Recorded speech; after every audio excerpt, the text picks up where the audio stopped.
matter what, you can never be sure. Lost in a daydream, forever waiting. Welcome to the Rave Hour. We are thrilled to welcome you to Ravensbourne University. We are coming to you live from the heart of London's newest creative hub, the Design District, based right here next to the famous O2 Arena. Our mission is simple. We're all about connection with the industry, no matter the course. That means when you study here, you don't just learn about the theory, you learn about the industry. Over the next hour, we'll get a taste of some of the incredible courses that Ravensbourne has to offer. Coming up, we'll be hearing from a host creative department here at Rave, from TV and editing, and to animation and digital content creation. We'll even get a chance to hear from the university's biggest student-led club, Creative Capital. Oh, sick name, sick name. Amazing. Yes, let's get ready for a glimpse into the future of media.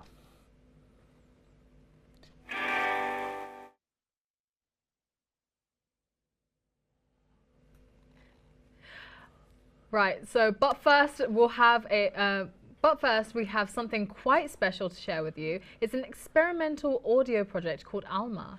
This bold new performance breaks down screen drama using sound, light, camera and a single actor through simple repeated actions and a noise-based score. It invites the audience to explore the clashing emotions within one actor. Amazing. Here is Isabella, Karina, Jack and Samuel from Ravensbourne with the original live performance Alma, and this is all happening right in the studio live on campus. Let's have a sneak peek.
Incredible performance there. Absolutely amazing. The music was very thought-provoking, wasn't it? No, I can't quite believe it was actually only commissioned for on air. Crazy. And it was done by the second and third years, wasn't it? Yeah. And they've been working on it for 2 weeks, so kudos to you guys. It's been amazing. Hats off to them. We'll check back in with them later. But now, if you have a passion for television, from script and screen, and everything in between, or you love the edge of your seat excitement of live broadcasting, then our digital TV production degree course is for you. This is the world of live television and fast-paced scripted content. Our students study in our industry-grade TV studios and gallery. It's the fastest way to learn how to keep a whole production running smoothly. Here is a quick look at the studio, an As Live studio created by a digital television production class of 2025. They made great use of the studio and the rooftop here at Ravensbourne. Let's take a look.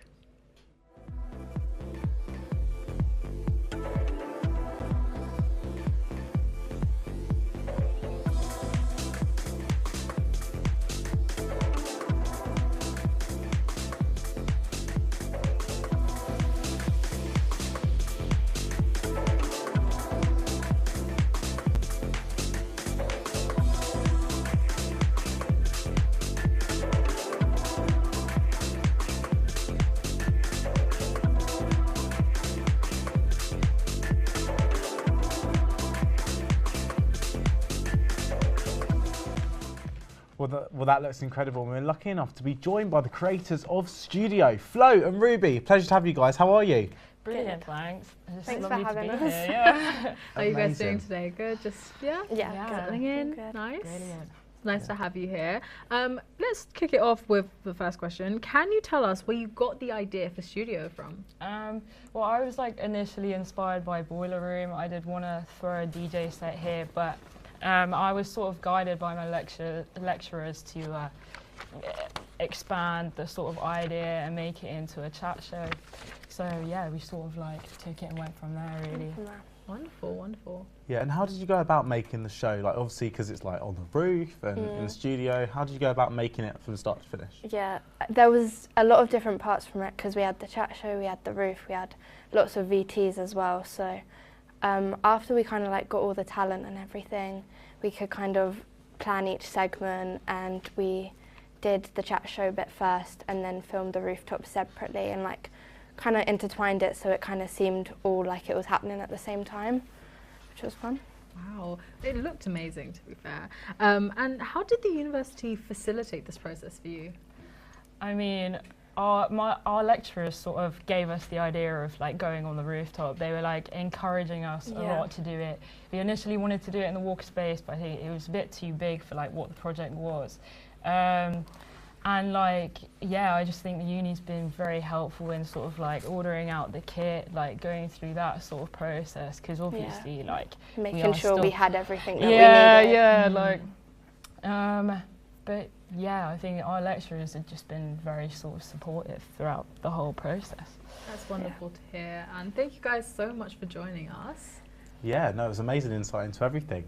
Next, we have Harrison in the studio to talk a little about his blind football project. But first, let's have a quick look at that.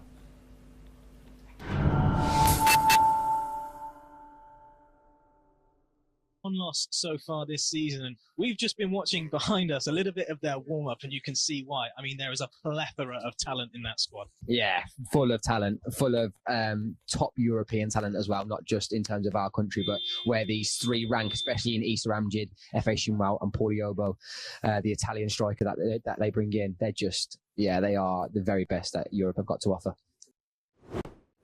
A very warm welcome back then to the RNC, and it will be the RNC who feature for the second time today. The runaway league leaders in West Brom will look to keep them at bay, but we are underway, and goodness me, look at the surge already from Ollie Johnson. Paulie Obo is coming out of the pocket into the middle, straightens up, and this could be a goal. Oh, off the post. Picks the ball back up off the boards, Paul. Can RNC put some pressure on the ball to delay him? You drag it and shift again, shoots, and that's a goal. 1-0 West Brom. This is the quality he has. If you back off him and you give him time to drag and shoot, he's going to keep it in the target. They've had 5 shots.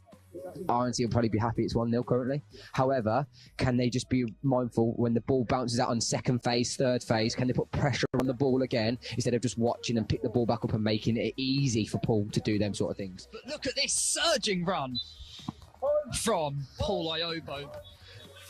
Forced to throw down the middle to Paulie Obo, who picks that ball up from a long throw from Olak, and a goal. Can he work the ball? Can he pass to somebody? Still going on his own, he dribbles through, and he does score. It's a first half hat-trick for Paul Iobo. West Brom are flying from out of the blocks. Issa Amjad kicking off, dribbling left, trying to move that diamond shape, dribbles right into the middle and toe, and that's a great save from Sam Measle.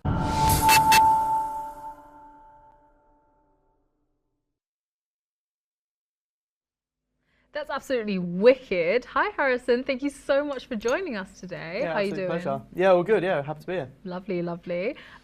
This looks like a really powerful project. So how did you come about this?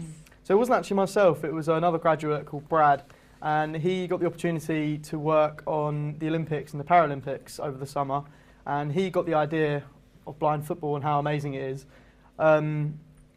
And me and Brad have said all throughout our second year, you know, for our final major project, we want to do a football broadcast. However, doing a football broadcast isn't very unique, so we needed something unique about it. And blind football, I mean, it was a perfect idea, really. Yeah. So yeah, that's what we've done. Wicked, absolutely Yeah, amazing. no, amazing. And how did you manage such a large-scale event and balance all the different components? Because there was a lot of different things in there, graphics, commentary, you know, and actually whole shebang. the whole shebang, basically. Yeah. Well, I don't know if we really did, to be honest. It was so like, yeah, it was an absolute, I mean, it was brilliant, really.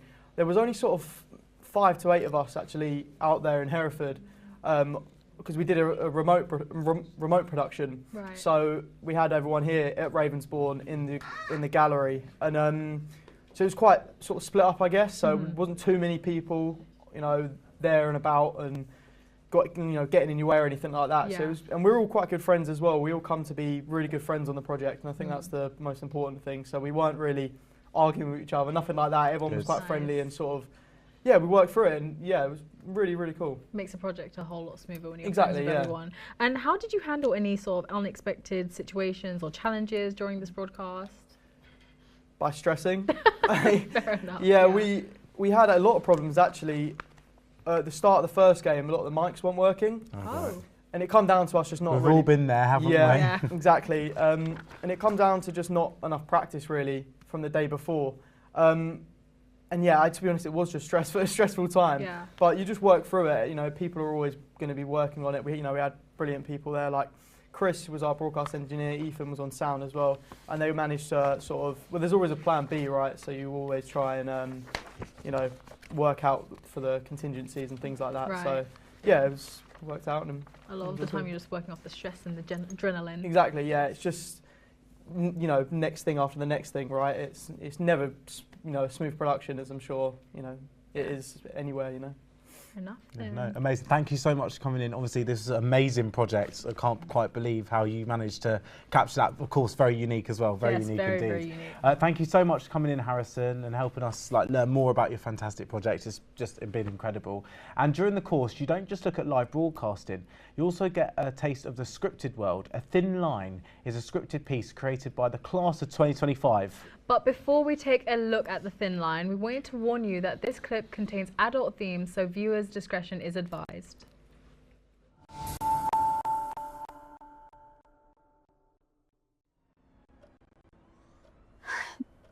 I don't know what sort of fantasy he's building inside of his head, but I don't want to play along with his make-believe relationship. Oh, this is getting silly now. Silly! Every time I come into work, he's always there. It's like he's watching my every move. You understand how suffocating that is? Is it still silly when he insinuates I could be in his bed? Is it still silly when he somehow knows what song I'm listening to late at night? He's always lurking around me, staring at me, watching me. I think it's past the point of just excusing this as his personality. You've seen how uncomfortable I've been for months. You know what's worse? You've allowed this to happen. I shouldn't have to feel like this at work. No one should have to feel like this at work. And it's not just affecting my work life now, but my home life too. I think about it all the time, dreading my next shift. And when I'm here, I'm uncomfortable and unsafe and trapped.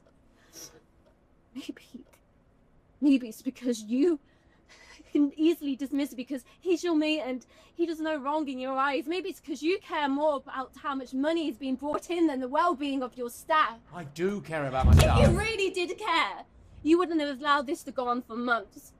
And because it's gone on for months, he's had his hands all over my face. He's grabbed my wrist. What next, Gavin? This is why women are afraid to speak out in the workplace, because when we do, we're pushed aside and made to feel quiet. I've been made to feel like I have to stay quiet.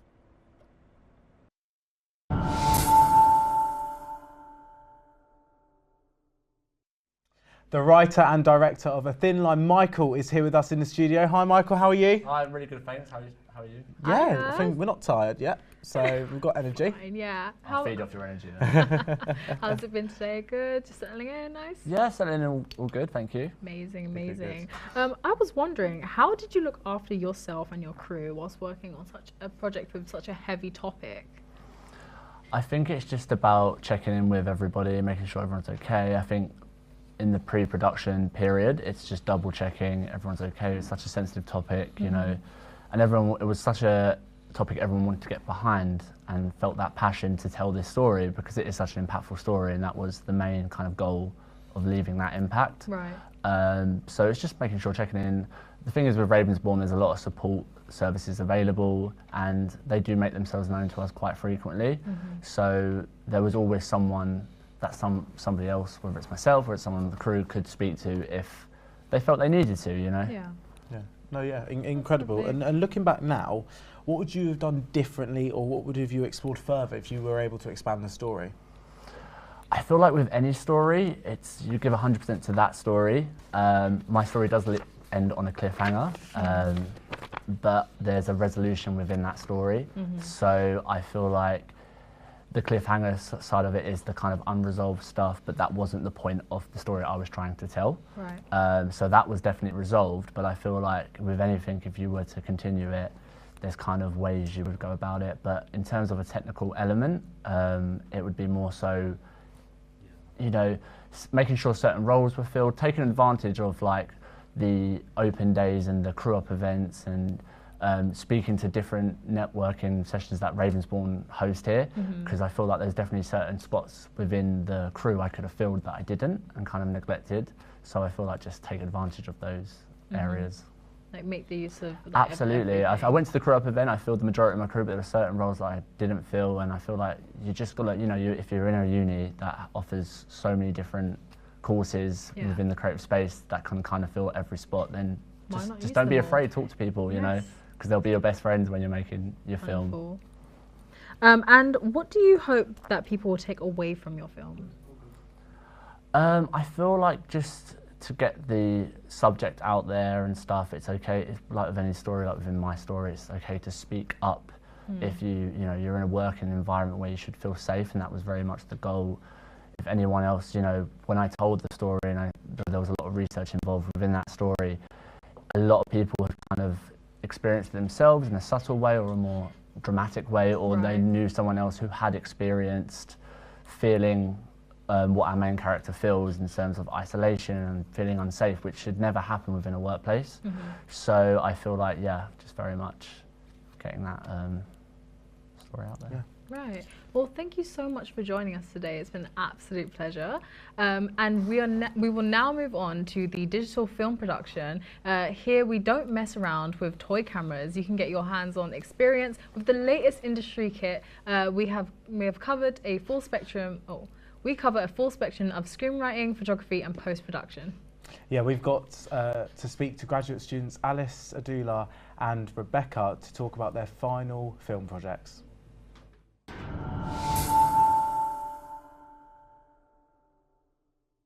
My name's Alice Kidd. I graduated from Ravensbourne in 2022, and for my final project, I made a film called In the Land We Live.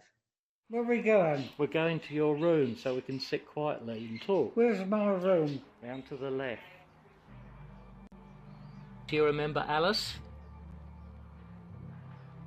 Alice. After my mum.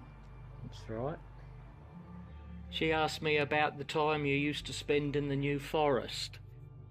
Do you remember that? How old were you? I don't know. I don't know how old I am now. You're 93.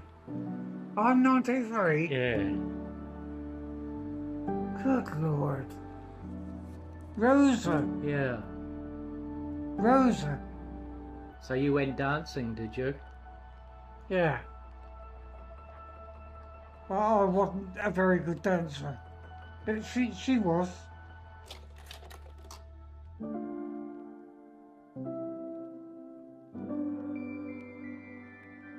I was with him when he passed away. Your memories and mine connect us to this place, enfolding us like our ancestry that came before. These are our roots, intertwined like trees in the land we live. My film is a poetic documentary that explores family lineage and memory and is narrated by my grandfather who lived in New Zealand with dementia.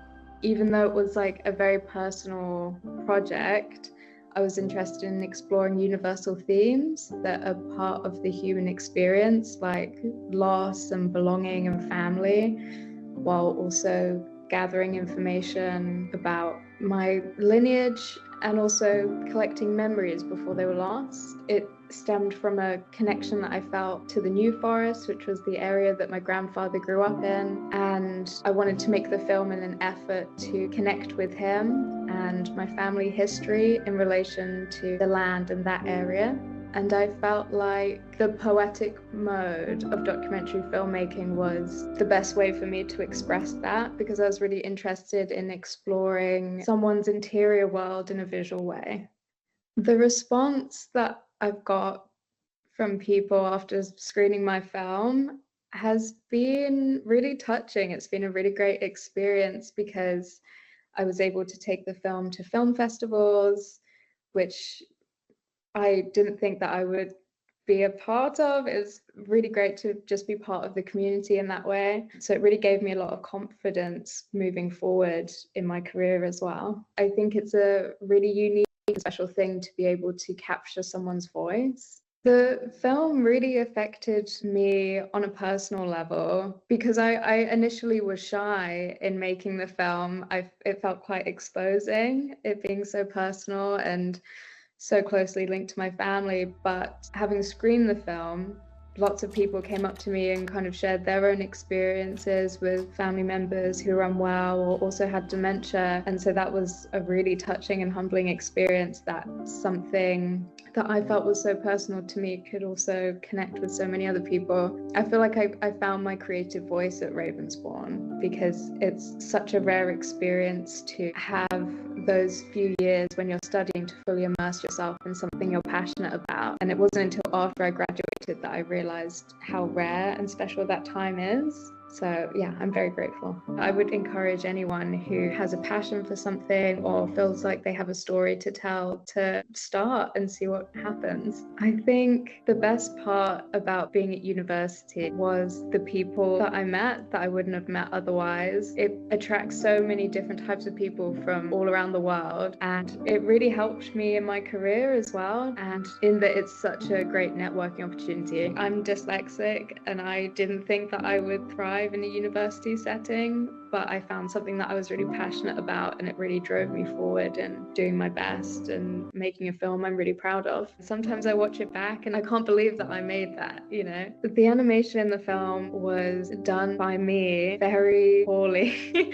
because I knew that I wanted some form of animation because I wanted to illustrate this narrative that flowed through the film, which started with the simple line drawing, but I have never animated before and I didn't know how to. So I looked up lots of tutorials on how to do it and I kind of muddled my way through it. So I guess the film really pushed me beyond my comfort zone to expand my skills. Of course I miss Ravensbourne. I think it was such a unique time and special place for me. I went in very shy and very unsure of myself, and I left having achieved so much and getting a degree and making a film that I was so proud of. You know, Ravensbourne holds a very special place in my heart for sure. I think being at university is such a unique and great experience, but when you're on a film course it can feel quite overwhelming and like you comparing yourself to other people, and I thought maybe my ideas are too out there, or maybe I need a really big budget in order to make the films I want to make, because it felt like that's what a lot of people were doing around me. But I think if you're true to your convictions and you tell truthful stories that resonate with you, then they'll resonate with other people. And so I think don't let anything stop you from doing that.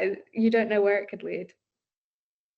Hi, my name's Abdullah Jones. I'm the producer of The Myth. Shot in 2022 and it was our final project at Ravensbourne.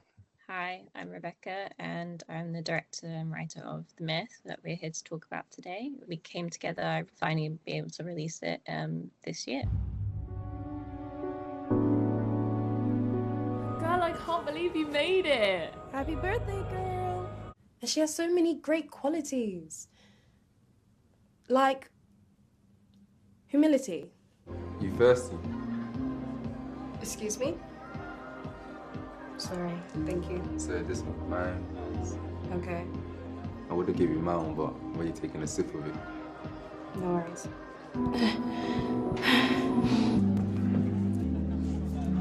Get something you can't hack it.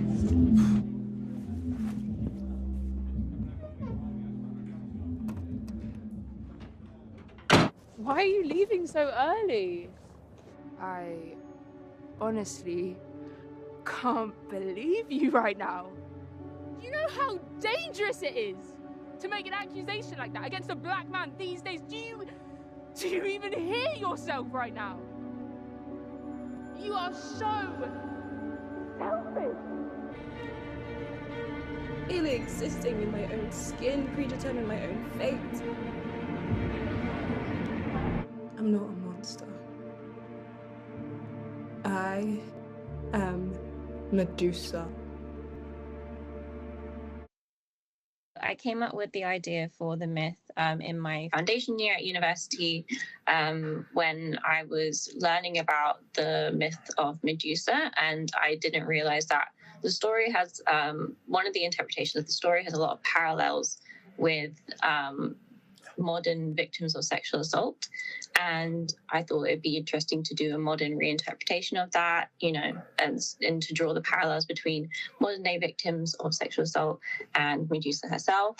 And I specifically wanted to look at Black women because when I thought of Medusa and I thought of like the imagery of like her serpent hair, I was researching and people were making parallels between Black women, which I like historically is not founded. Like there was people saying that obviously that Medusa had came from Greeks seeing Black people with locks, but obviously it's unfounded. But regardless of that, I was inspired to draw the parallels between specifically Black women who are victims of sexual assault because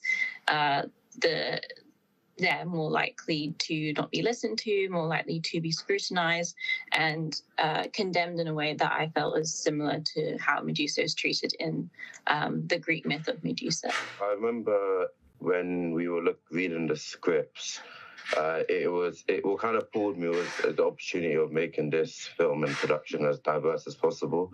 Kind of like what Rebecca mentioned, our director is a Black female, our DOP was a Black female. Most of our HODs were women, and I just kind of wanted to make a space where everyone could feel like their voice is heard and they felt included and that they could show their passion creatively. On top of that, fantasy was one of my favorite genres, and I remember saying to Rebecca, this kind of gave me the vibe of like the Percy Jackson series and how we could make it more of a coming of age drama that we could relate to as well, with it being set in London and people of our demographic. We got very positive responses, obviously, from people who had already unfortunately had been through like sexual assault and stuff, and you know, saw those parallels in their real life with people that they're affected by, and they liked obviously the mythological lens that we're, you know, talking about this kind of modern day story through.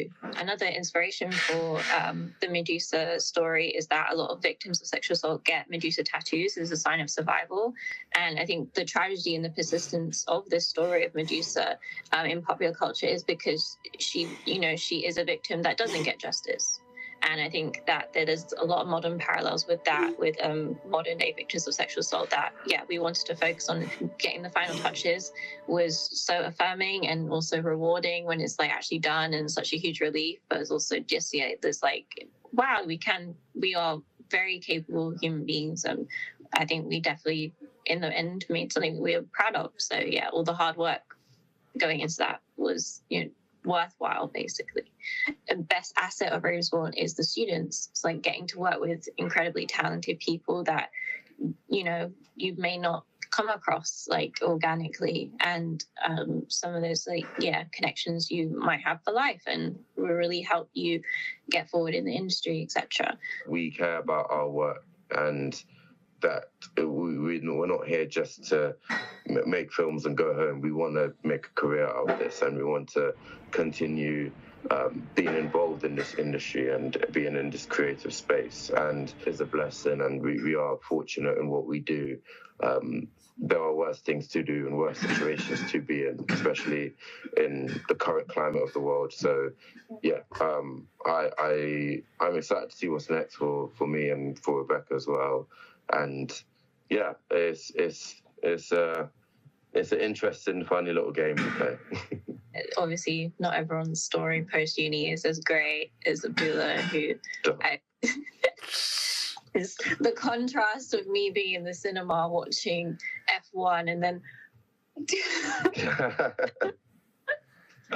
Oh man, I kind of commend you for is that you still can create stories that you want to tell. I can't remember the last time I put pen to paper, if I'm being honest. I think everyone's path is different, but there are strengths and weaknesses in each path and opportunity. That was brilliant. Absolutely, it's amazing. It's clear that the digital film course has so many talented creatives and so much to offer. I know, it's absolutely incredible, isn't it? Now, let's check back in with Isabella, Karina, Jack and Samuel, who are the fantastic people behind Alma, the wonderful live installation happening as we speak.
We are now checking in with the edit and post-production course. Every year they have their own version of the Oscars: Best Edit, Best Grade and Best Sound. This year's drama edit will Best Drama edit will Best drama edit went to Will Parsons. Sorry, went to Will Parsons. Thank you for that.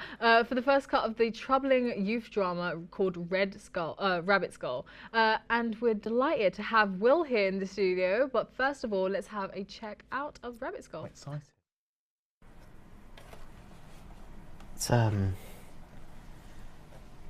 It's really cool, mate. Cheers.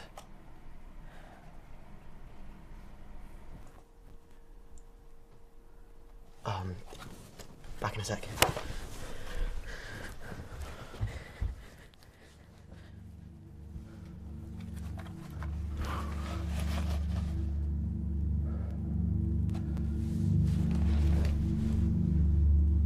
Well, who's that behind the mask? It's obviously not Will, but hi Will, pleased, we're very pleased to have you here. Can you tell us a little bit about Rabbit Skull? I mean, just really tell us about, you know, tiny bit about the course and then how Rabbit Skull came to be. Yeah, so I was on the editing and post-production course, and through that I got to meet some of the film production course and help them with one of their final major projects.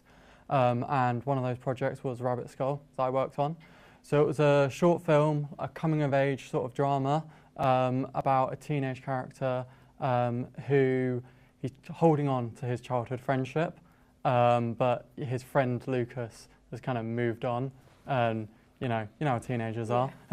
So yeah, that's the story. And then I was the offline editor, so I was really creating the story in the editing room. Amazing, amazing. And how did the edit develop over time? Yeah, so the edit process was about 2 months. And during that time, I mean, I had a first cut done in about a week, but it was about 18 minutes long. Just a week. And then the next 2 months was cutting that down to be 11 minutes long. Yeah. And a big thing about it was making the story about Toby, the lead character, and making it his story rather than the other characters, and really focusing on him and how he was feeling. Yeah. No. And what sections were particularly challenging about that? Yeah, so overall, it was quite easy. I obviously got the first cut done quite quickly, because we had a clear idea of the story, other than the ending. When we went into the edit, we had no idea what we wanted to do for the ending. So I went back and forth with the director, trying different things, trying quite abstract different ways of doing it. And in the end, it was going back to the original footage and finding a clip. Before the cameraman was finding the shot, he was just pulling the focus in. And that shot just ended up being perfect for drawing us into that scene and explaining the whole film. So it was like an unintended shot that just made the cut. It just worked, and then we figured out the ending and it worked really well. Wow. Yeah. And did you enjoy it? That's the most important. Absolutely loved it. It's one of my favourite projects I worked on. And you recommend the course to everyone? Definitely. It's a great course. You get to work both through edit and post, but also you get to work with a film course, so it's really great. Amazing. Wonderful. Thanks, Will. You really did make the cut, and I'm sorry for saying that. You really did make the cut there. Now, this year in Edit and Post, they ran a new module for the final year students called Passion Project. Here, students got to experiment research and make things they've never done before. Emma Tamang tried her hand at shooting a 5-minute documentary. It's called The First Meetup, and it is all about what happens when she invites her online gaming community to meet up in person for the first time.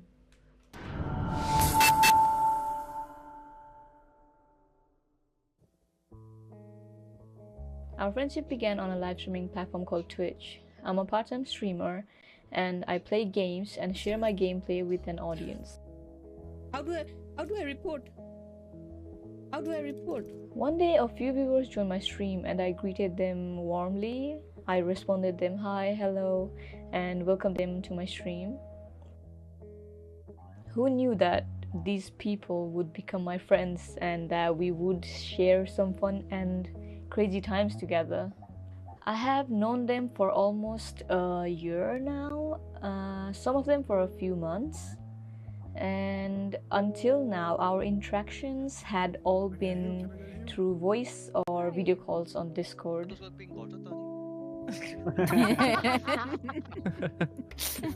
We would join voice chats while playing games, talk about life, watch movie together, and engage in entertaining online activities.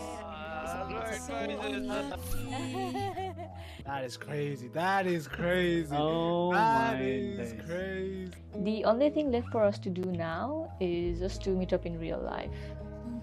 After spending so much time together digitally, I grew comfortable with them and they have become a part of my daily life. But that was all digital, and I had this thought, like, would it be the same if we met in real life? Hello. Hey yo, what's up? I wasn't scared about the meeting part. I was actually really excited.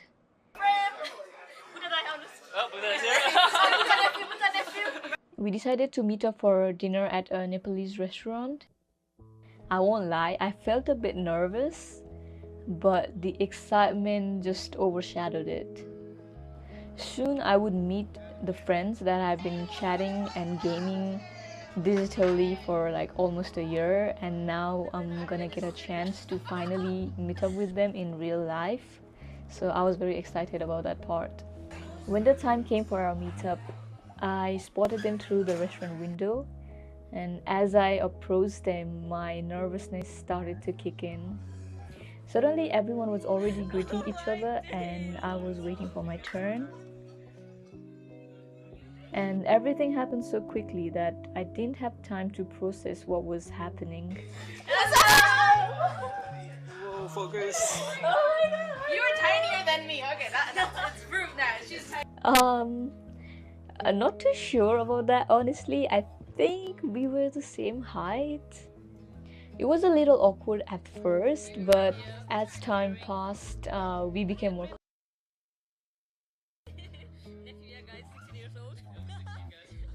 Before I knew it, we were exploring places together, played real-life games like pool, DDR, and honestly, I really enjoyed every moment with them.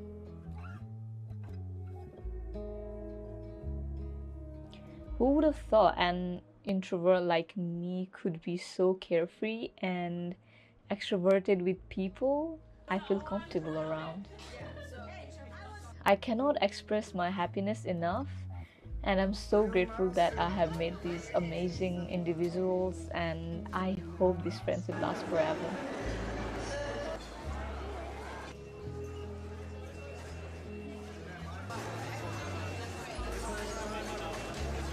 I don't want to lose this bond, and I wouldn't trade it for anything else.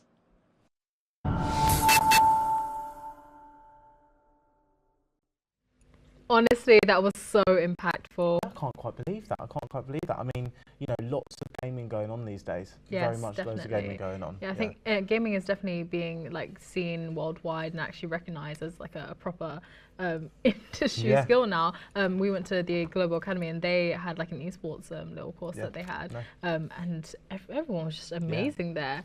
Yeah. Now, heading back to Ravensbourne University, we look at the digital content creation course. Here you learn a lot about how to craft engaging content from videos and photography to social media and creating strong marketing strategies. Each student leaves Ravensbourne with a versatile portfolio and future career in digital media.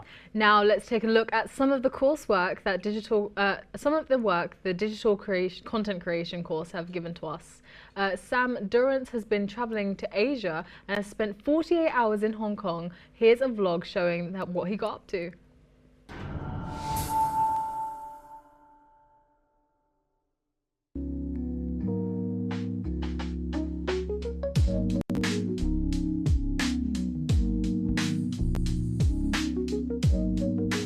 Okay, we have made it to Hong Kong. I've been in Asia for like 5 days, but I've been dying with an ear infection. I've been in the Philippines, in Manila, dying for the past 3 days with an ear infection. I literally can't hear anything out of this ear. Yeah, we're in Hong Kong, man. Today I decided to say, let's get out of my bed.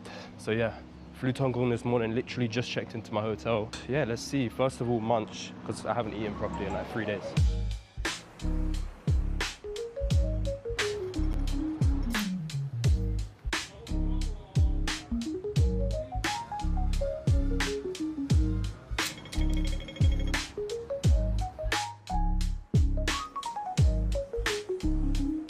Alright, I've been walking around for like 20-30 minutes now. I'll give you my first like impressions of this place. It's literally a European China, if that makes sense. That probably sounds dumb, but it does make sense.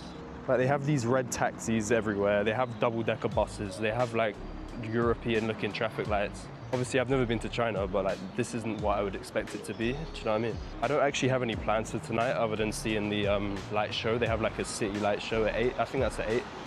But yeah, until then, I'm just gonna wander around. I know tomorrow we're heading to Victoria Peak. We're gonna hit up that. It's like the main tourist attraction here, which is banging views of a mountain.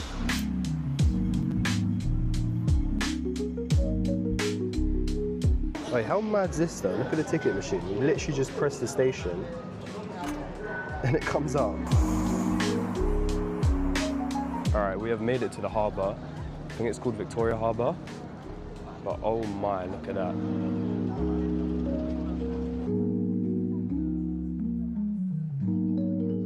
To be honest, I haven't done much research, like it could not be happening tonight. But it seems busy, it seems like people are waiting for it. It's literally in 2 minutes, so.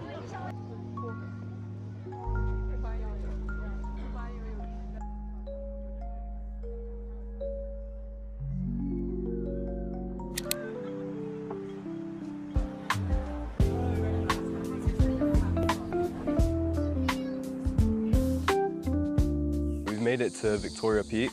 We're just going along this trail now, but the views are insane. Wow.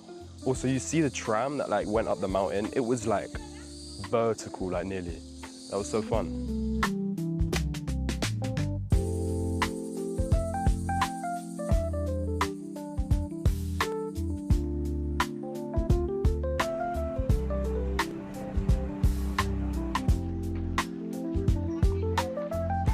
And I thought the Elizabeth line was long. I've deadass been walking for like 30 minutes. What the hell?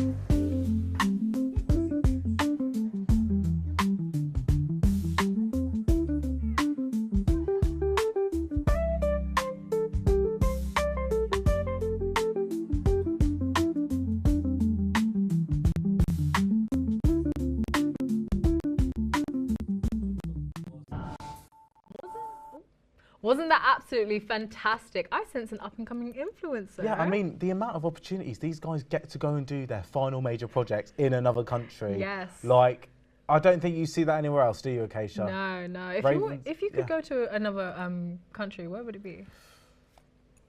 I think I'd have to go to Australia. Australia? Lots of people talk about Australia. Ooh, do a little vlog in Australia. Yeah, a little vlog in Australia. Yeah. But the fact is, these guys here get to do that at all. Get to do that. It's absolutely incredible, isn't it? Wicked. Yeah. Caitlin Moorcroft from the Digital Content Creation course has also been travelling the Eastern Hemisphere. These guys get around everywhere. How many air miles have they got? She has given us an amazing project. This is her love letter to Vietnam.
Thank you so much to both Caitlin and Sam. That was absolutely lovely. What a lineup of talent. And now that's not even all that Ravensbourne has to offer. Now, let's quickly go back to Alma, the live audio install happening here live at Ravensbourne University. And when I mean live, I mean it right now. Let's join them for the final time. Take it away, Isabella, Karina and Samuel.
Spectacular. Thanks again to Isabella Karina Samuel. So much talent here at Ravensbourne University, of course. Definitely, definitely. Our next destination is the limitless world of animation, whether it's classic 2D, complex 3D characters, or motion graphics. This course is about training you to professional pipelines using major studios. We focus on the visual storytelling and believable performances. We're going to look at Becoming an Artist, another FMP, a short animation by one of our very own animation students.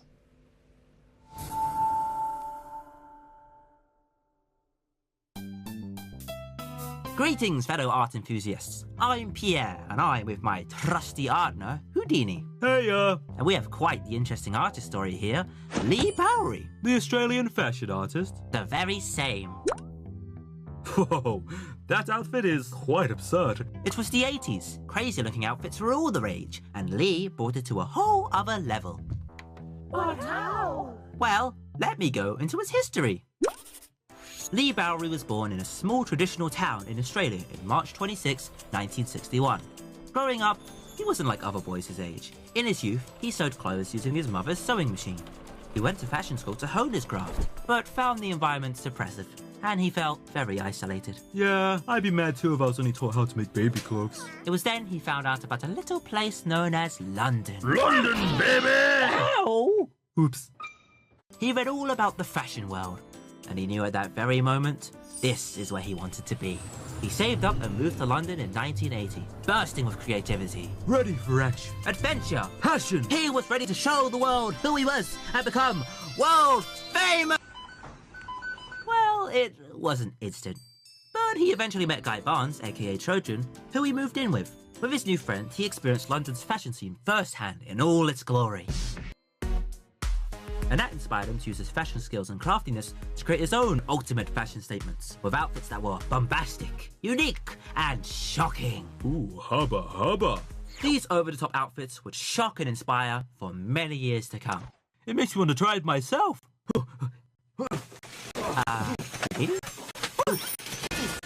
Hey Pierre, check out this fancy outfit.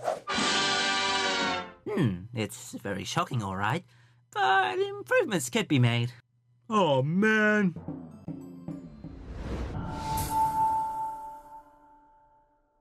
What incredible animation there. Now we have the creator, Daniel.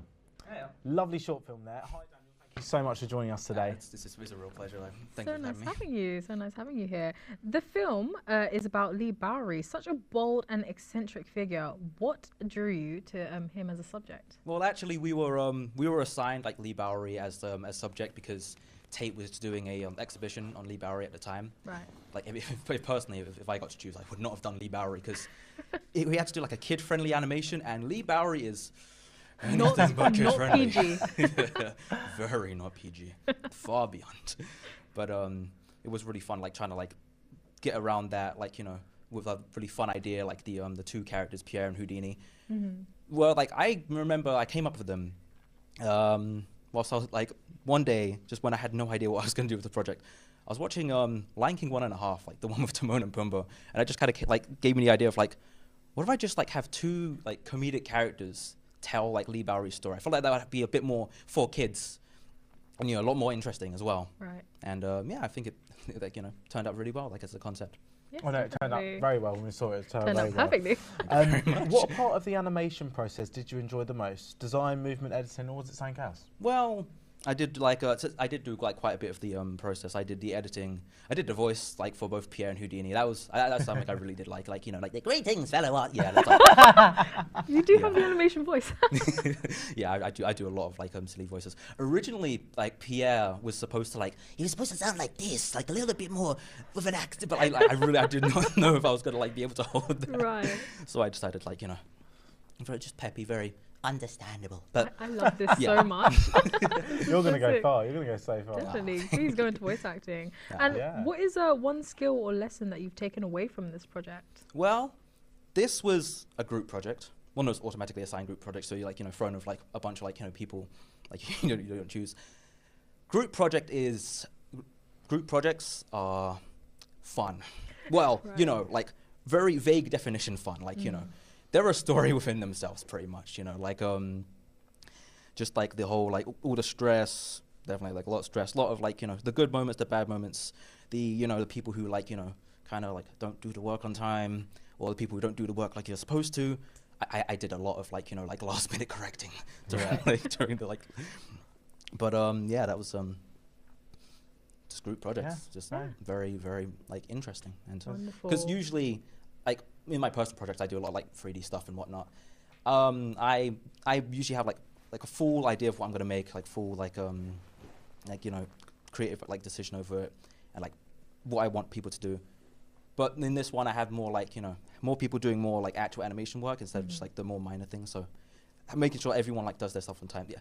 Yeah, group projects just overall very much. Overseeing everything. Yeah, it's just lots of stuff in like these big group projects. Fair enough. No, fantastic. And how did Ravensbourne help facilitate this project for you? Well, if anything, they really just kind of like just gave me like the materials to like, you know, and the software to start working on. Because this is my first proper 2D animation. Because, like I said before, I do a lot more 3D animation in my spare time. Yeah, like it was quite fun learning how to do 2D animation. Like I used it on Adobe Animate, which like, you know, very simple. Just getting to know that was fun, and yeah, it's just something I've really enjoyed. Is just learning a new medium of animation in this in the uni. Yeah, it's a very amazing skill to have. And what were some of your inspirations, like visual inspirations for this? Well, like I said before, like I was inspired of like, you know, comedically like comic relief characters, like, you know, Timon and Pumbaa. Like stylistically, for the segments I did, I for the most part just kind of I kind of like winged it. I just like went off like vibes. just went off vibes, like lots of vibes, like just used the skills that I had had already and just kind of like went with it. Yeah, it was like, and like the group members, like, you know, like the actual like the segments are like animated by other group members. They had like their own like idea of having it be like sketch for one, just be very easy to make because we had a quite short time frame to do it, and B, just to, you know, really exaggerate the artist idea within the segment. Yeah, Daniel, so I really hope you ask, how did you do your voices? They're just incredible, and how you change between them all. Well, it's just like, you know, I've done a lot of like, you know, like there's a lot of times I've just like been to myself just doing like the most random voices, like, you know, like the high pitched voices, you know, the low pitched voices, or even the really, really weird ones, the very weird ones. That is sick. How do you like change between them all so quickly? I don't know. It's just like I've never really thought about it. Like I did like a bit of like I did a bunch of performing arts.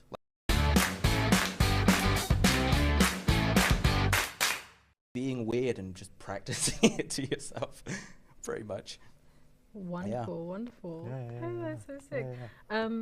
No, yeah, I'm just flabbergasted by the voices, to be honest. I'm just absolutely flabbergasted by the voices, to be honest. Thank you very much. Yeah, no, they've been incredible. Yeah, they've been incredible. Thank you. I think we had one last question. So what were the main sort of visual and stylistic sort of inspirations for this? I know you said that you went off of vibes, but were there any specific things that you can draw from? Specific, like not anything too like specific, but I was just mostly trying to improve my art style in general. Because I do draw every now and again. Like this, like, you know, this course has definitely made me have to draw like a lot more. Really getting to like hone my like style and whatnot. Yeah. What I will say though, like in terms of like Pierre and Houdini's design, I wanted them to like kind of represent like art in a way, but I wanted to do it in more like, that's why they have like all the abstract shapes in them, and like I wanted Pierre to be like a 2D character. That's why he does that with like flat, like, you know, fullback, and Houdini would be the 3D one, like, you know, to represent both like types of like arts, like the 2D, the 3Ds and whatnot. So one of them has a bit more depth to them. Yeah. Amazing. Then, well, thank you, Daniel, so much for joining us. It's been an absolute pleasure. It's been an honor. To hear Thank your you very voices much. as well. Again, love your voices. Love your voices. Absolutely amazing. Thank you very much.